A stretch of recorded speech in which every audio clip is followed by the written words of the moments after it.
साथ बदलते भारत की शान।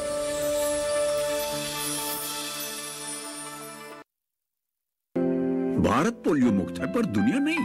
ये वायरस दोबारा देश के अंदर प्रवेश कर सकता है, इसलिए जन्म से लेकर के 5 साल तक हर बार अपने बच्चे को पोलियो की खुराक दिलवाई। राष्ट्रीय पोलियो चक्र 1 नवंबर 2020। 2 बूंद हर बार, जीत रहे बरकरार।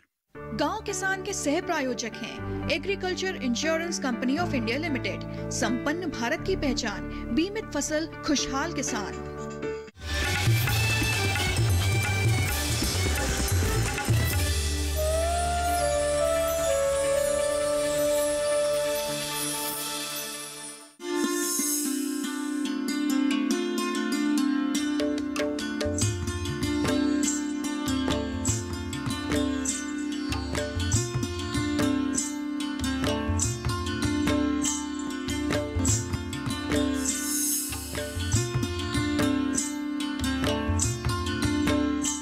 नमस्कार, आप सभी का स्वागत गांव किसान में। मैं हूं मुकुल शर्मा। गांव किसान कार्यक्रम में लगातार आपको हम जानकारी देते हैं किस तरीके से कृषि क्षेत्र का विकास और विस्तार हो रहा है। इसके लिए कार्यक्रम में हैं 3 सेगमेंट। पहले बात करेंगे खेती किसानी की, बाद में बात होगी हमारा पशुधन की, और आखिर में बात करेंगे कामयाब यानी सफल किसान की दास्तां की। तो चलिए शुरुआत करते हैं कार्यक्रम की।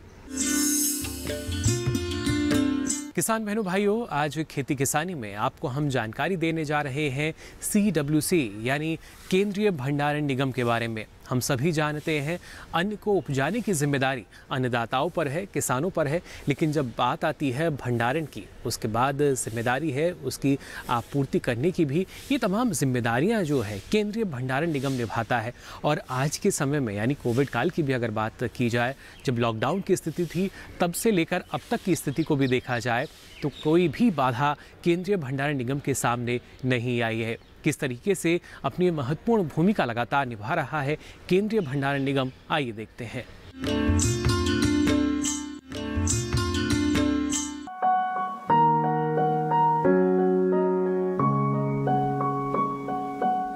किसान जी तोड़ मेहनत करके खेतों में अनाज पैदा करता है और सरकार किसानों से अनाज की खरीदी करती है। ये तो सभी जानते हैं, लेकिन इस अनाज के समुचित रखरखाव और जरूरत होने पर वितरण के पीछे केंद्रीय भंडारण निगम की क्या भूमिका है, आइए समझते हैं। सेंट्रल वेयरहाउसिंग कॉरपोरेशन का उद्देश्य सामाजिक रूप से जिम्मेदार और पर्यावरण के अनुकूल तरीके से विश्वसनीय, लागत प्रभावी, मूल्यवर्धित, एकीकृत भंडारण और रसद समाधान प्रदान करना है। ये करीब 415 गोदामों का संचालन कर रहा है, जिसमें कुल भंडारण क्षमता 101.44 लाख मैट्रिक टन है, जिसमें 25 कंटेनर फ्रेट स्टेशन है, 3 एयर कार्गो कॉम्प्लेक्स, पेट्रापोल और अटारी में अंतर्देशीय चेक पोस्ट और 3 तापमान नियंत्रित गोदाम शामिल हैं। निगम अनाज भंडारण और हैंडलिंग के अलावा समाशोधन और अग्रेषण, हैंडलिंग और परिवहन, कीटाणु शोधन, धूमन आदि के क्षेत्र में भी सेवाएं देता है। इतना ही नहीं, वेयरहाउसिंग बुनियादी ढांचे के निर्माण के लिए विभिन्न एजेंसियों को परामर्श और प्रशिक्षण भी देता है। कोविड काल के दौरान केंद्रीय भंडारण निगम की कार्यप्रणाली बहुत ही प्रशंसनीय रही है। इस दौरान भी अनाज का भंडारण और वितरण जैसे काम अनावरत रूप से चलते रहे। कोविड काल के दौरान करीब 150 लाख मैट्रिक टन अनाज का वितरण किया गया। 1950 के करीब हमारा देश खाद्यान्न की समस्या का सामना कर रहा था। ऐसे में हमारे देश में खाद्यान्न की आपूर्ति के लिए बाहर से अनाज आयात किया गया, लेकिन बाहर से आने वाले अनाज के भंडारण की समुचित व्यवस्था नहीं थी। ऐसे में 1957 में केंद्रीय भंडारण निगम की स्थापना की गई। ये करीब 63 सालों से अपनी सेवाएं दे रहा है। करीब 100 लाख टन भंडारण की व्यवस्था को नियंत्रित करता है। इसमें अनाज के साथ ही कॉटन कॉर्पोरेशन की व्यवस्था है। कृषि में किसानों की मेहनत से उपजी फसलों को सुरक्षा देने का काम करता है निगम। इतना ही नहीं, देश में जब अनाज वितरण की जरूरत होती है तो इसकी व्यवस्था का काम भी निगम करता है। प्रधानमंत्री गरीब कल्याण योजना, आत्मनिर्भर योजना के तहत अनाज वितरण को बखूबी सही तरीके से किया जाता है।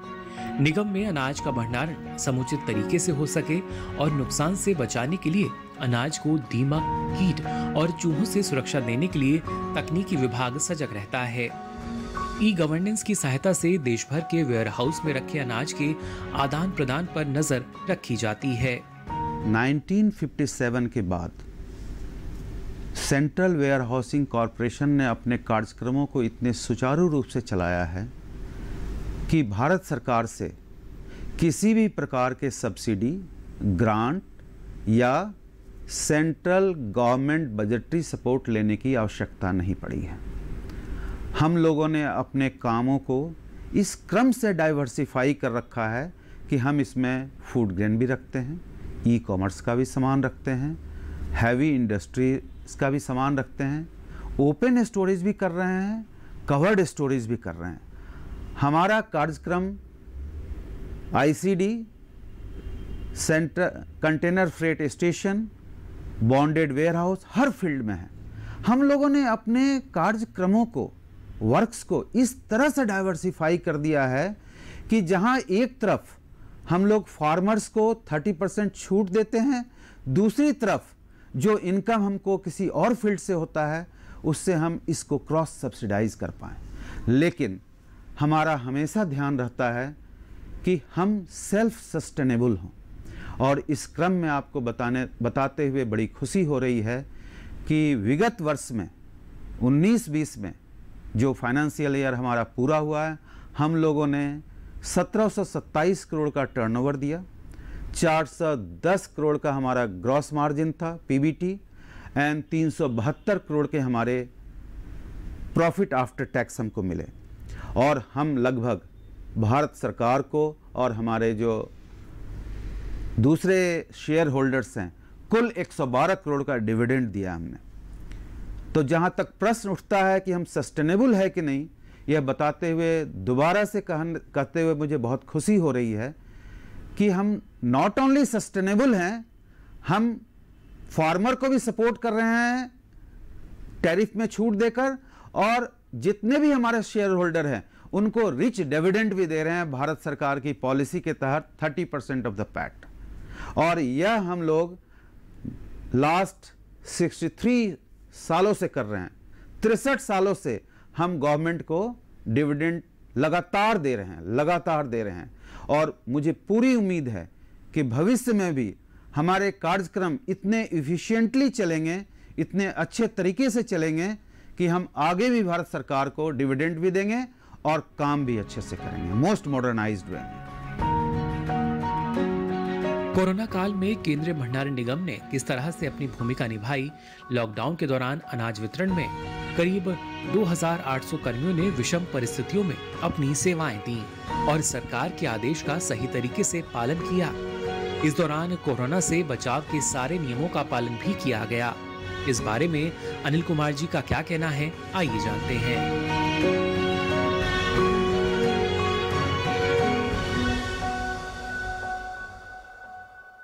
लॉकडाउन के तहत पूरा हिंदुस्तान का आवागमन बंद हो गया था।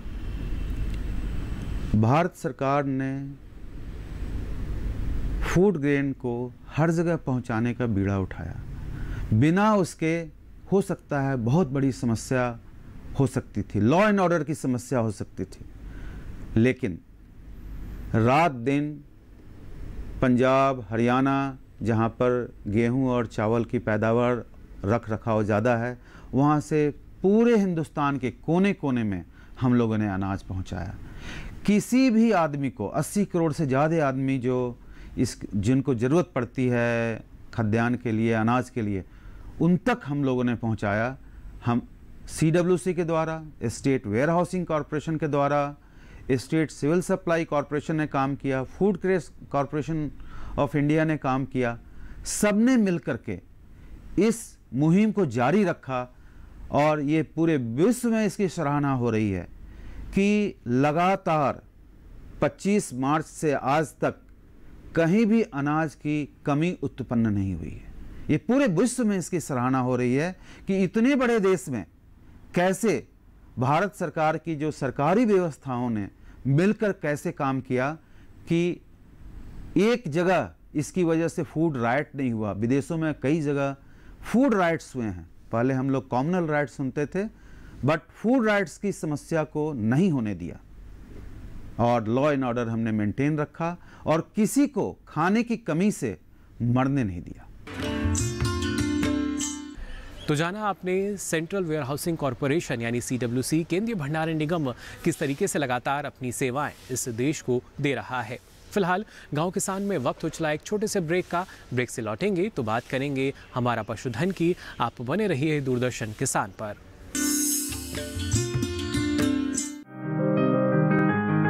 बीमारियों से कैसे बचेगी फसल, मवेशियों की मुश्किलों का क्या है हल, कहां से लाएं बीज, कितनी लगेगी खाद,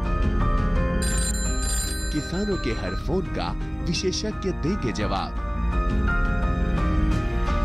देखिए हेलो किसान लाइव सोमवार से शुक्रवार शाम 6 बजे।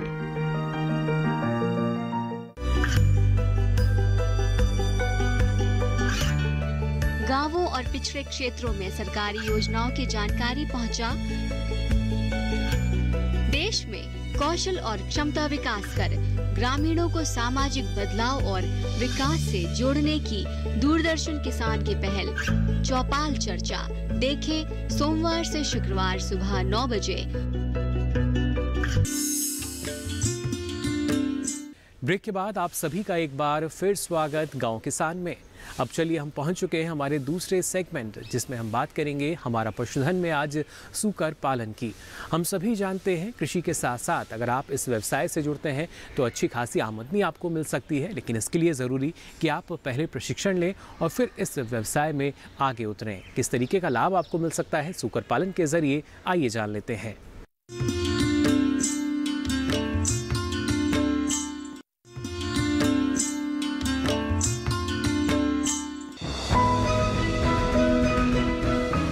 सूकर पालन कम कीमत में कम समय में अधिक आय देने वाला व्यवसाय है।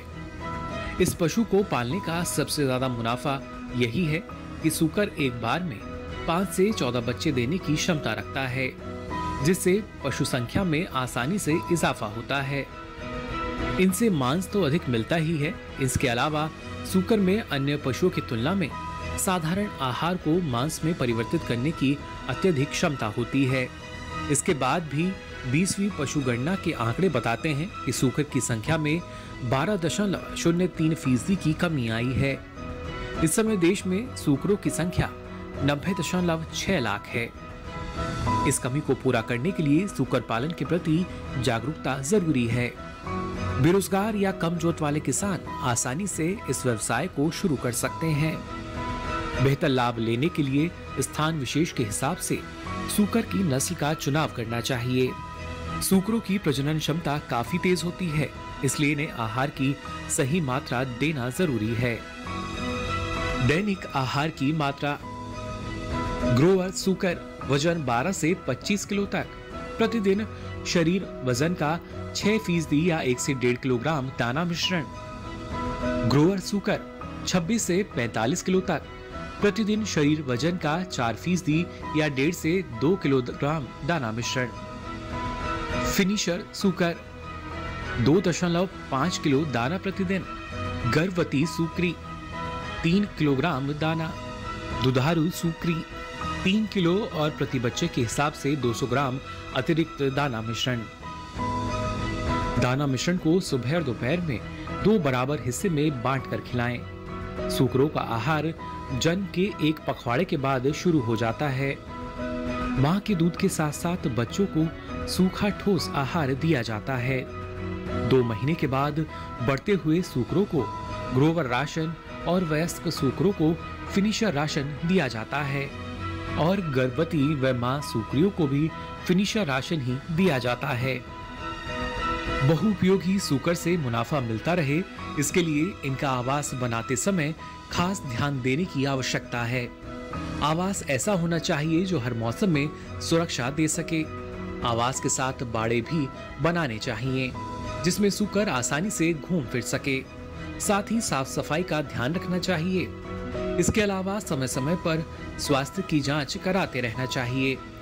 सूकरों को मुख्य रूप से ज्वर, खुरपका, मुंहपका, सूकर चेचक और गला घोंटू जैसी बीमारियों से सुरक्षा देनी चाहिए। साथ ही समय से टीकाकरण करवाना चाहिए।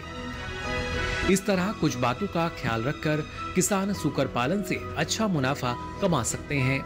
लेकिन इसके लिए पशुपालक को चाहिए कि सूकरों के आवास, आहार और स्वास्थ्य का सही प्रबंधन करें। किसान सूकर पालन को कृषि के साथ भी कर सकते हैं। इसके अलावा मुर्गी पालन, मछली पालन के साथ भी सूकर पालन किया जा सकता है।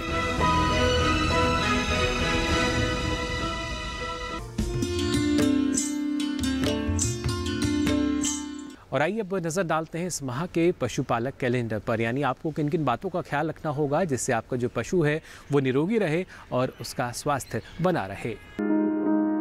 पशुपालक कैलेंडर नवंबर माह में ध्यान देने वाली बातें। इस माह में तापक्रम अचानक कम होने की स्थिति में पशुओं को सर्दी से बचाव के उपाय करें। रात में पशुओं को खुले में ना बांधें। मुंह पका, खुरपका रोग, गलघोटू रोग या फटकिया रोग के टीके यदि अभी भी नहीं लगवाए हो तो कृपया समय रहते टीके लगवा लें। थनैला रोग से बचाव के उपाय करें। पशुओं को लवण मिश्रण निर्धारित मात्रा में दाने या पाटे में मिला कर दें। बरसीम व रिचका की बिजाई माह के मध्य तक अवश्य पूरी कर लें।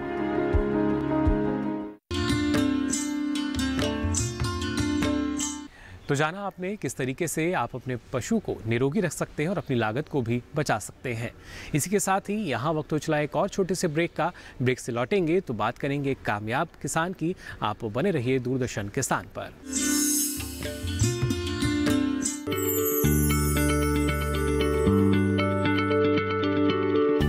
क्या आप किसी बीमारी से परेशान हैं? चाहते हैं डॉक्टर की सलाह? तो हम हैं आपके साथ।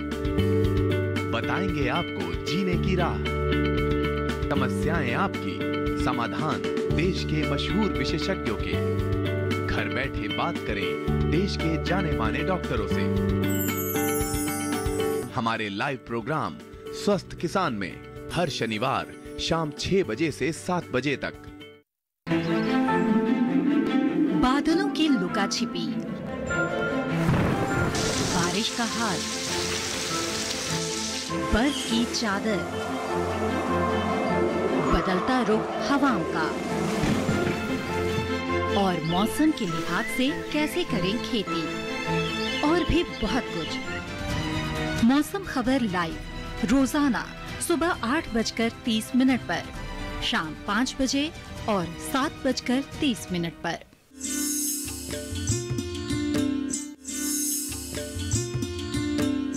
ब्रेक के बाद आप सभी का एक बार फिर स्वागत गांव किसान में। अब चलिए बात करते हैं हमारे आखिरी सेगमेंट कामयाब किसान की दास्तां की, जिसमें लगातार आपको हम सफल किसान की दास्तां बताते हैं और किस तरह का उनका कामयाबी का सफ़र रहा। आज भी एक ऐसे किसान हैं जो कि उत्तर प्रदेश से ताल्लुक़ रखते हैं। कैसा रहा इनकी कामयाबी का ये सफ़र, आइए देखते हैं।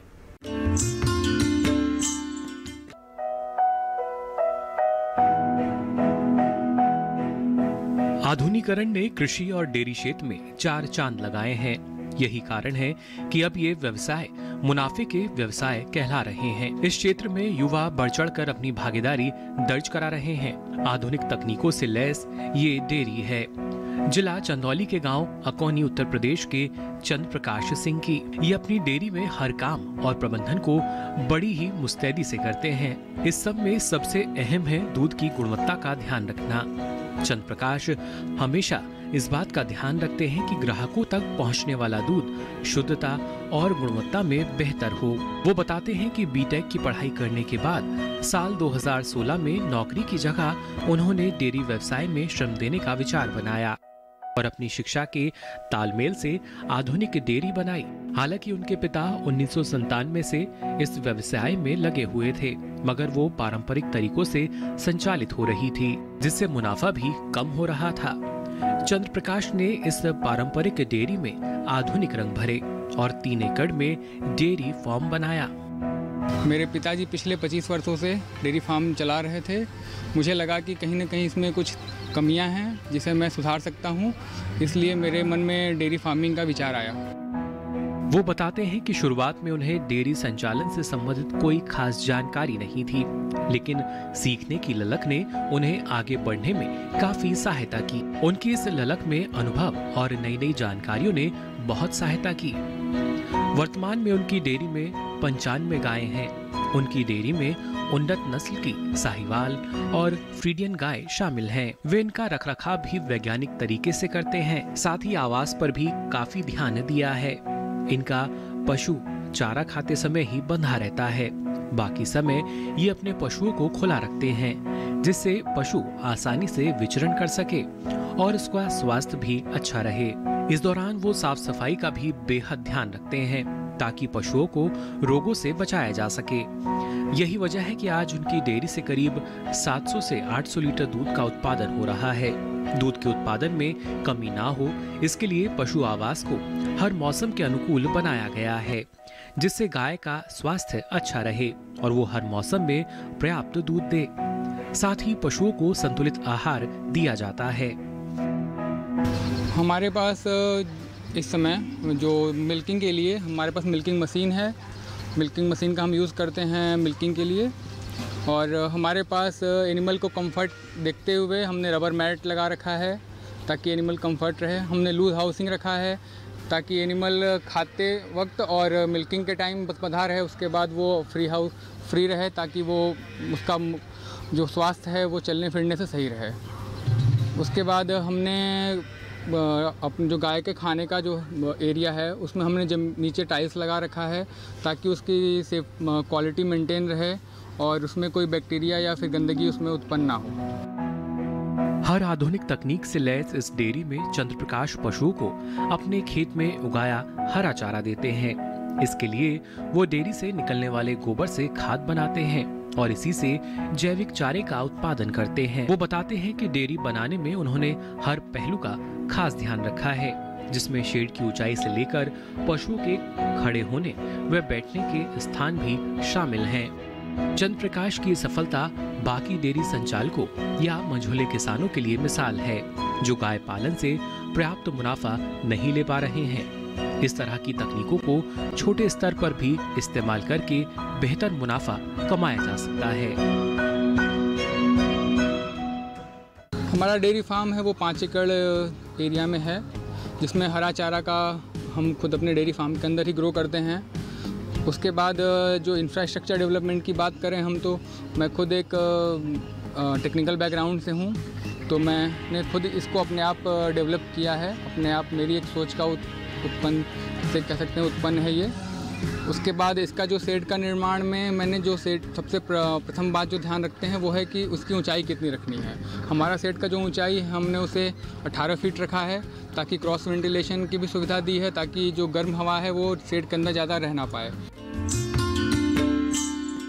तो देखा आपने जिस तरीके से चंद्रप्रकाश जी की कामयाबी का सफ़र ये रहा। हम उम्मीद करते हैं आप भी लगातार नित ऊंचाइयों को यूं ही छूते रहें और कामयाबी के सफ़र पर आगे बढ़ते रहें। फिलहाल गांव किसान में यहाँ वक्त तो चला आपसे विदा लेने का, फिर हाजिर होंगे नई जानकारियों के साथ।